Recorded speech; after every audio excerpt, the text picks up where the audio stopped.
नमस्कार, स्वागत है आप सभी का यूपी की ललकार में। मैं हूं आपके साथ शापनी पटनायक। लोकसभा चुनाव 2024 के लिए बीजेपी ने संगठन की कील कांटे मजबूत अभी से शुरू कर दिए।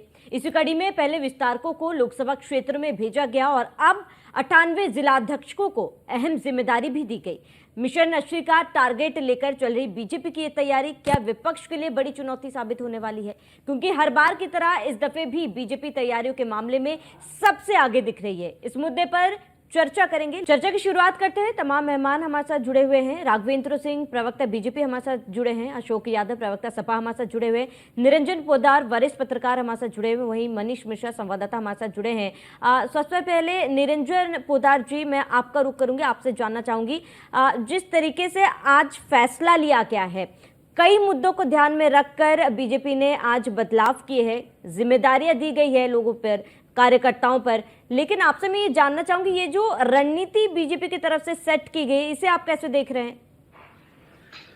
देखिए, आपको मैं बताना चाहता हूं कि जिस तरीके से अभी भारतीय जनता पार्टी अपने संगठन में बदलाव कर रही है और डे टू डे बेसिस पे उनको अपडेट कर रही है, ये बहुप्रतीक्षित था। यानी कि ये पहले से अनुमानित था। मेरे हिसाब से इसमें भारतीय जनता पार्टी की व्यस्तता कहूं या कोई और कारण है, मुझे नहीं पता, लेकिन इसमें मेरे हिसाब से विलंब हुआ है। क्योंकि भारतीय जनता पार्टी अभी अपने उत्तर प्रदेश के अंदर अपने संगठन के तमाम कील कांटे दुरुस्त करके और उसको बिल्कुल एक फ्रेश गति और शक्ति देने के प्रयास में है।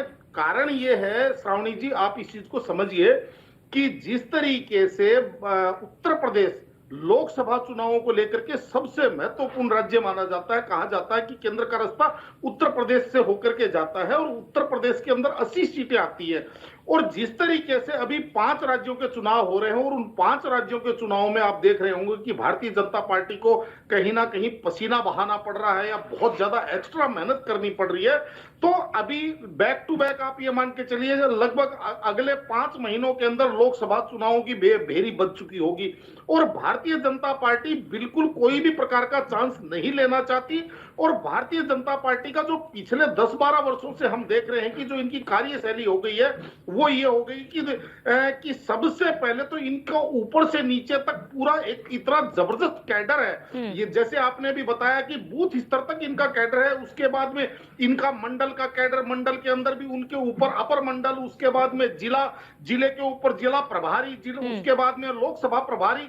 और इस तरीके से जिस तरीके से भारतीय जनता पार्टी अपने संगठन को विस्तार करती है और अपने संगठन को धार देती है, निश्चित रूप से इस बार जो 2024 का लोकसभा चुनाव होने वाला है, श्रावणी जी, इस चीज को हम देख रहे हैं कि इस बार ना कोई लहर नजर आ रही है और ना कोई एंटी इनकम्बेंसी नजर आ रही है। यानी कि इस बार जो 2024 का चुनाव होगा वो निश्चित रूप से संगठन, कैडर और बूथ लेवल का जो कार्यकर्ता है उसके आधार पर चुनाव जीता जाएगा, चाहे जिस पार्टी का हो। जो भी पार्टी इस संगठन के अंदर अपनी इस जिसको कहते हैं फौज के अंदर जो मजबूत होगी, वो भारतीय जनता, वही पार्टी 2024 के अंदर केंद्र के अंदर पूर्ण बहुमत से सरकार बनाने का कार्य करेगी, मेरा यह मानना है। बिल्कुल बिल्कुल निरंजन जी, क्योंकि जिस तरीके के फैसले बीजेपी द्वारा लिए जा रहे हैं, कहीं ना कहीं ये कहना गलत नहीं होगा कि विपक्ष की तरफ से जो भी जोड़ निकाले जा रहे हैं, बीजेपी उसका काट निकाल कर लेकर आ रही है। फिलहाल निरंजन जी, मैं लौटूंगी आपके पास।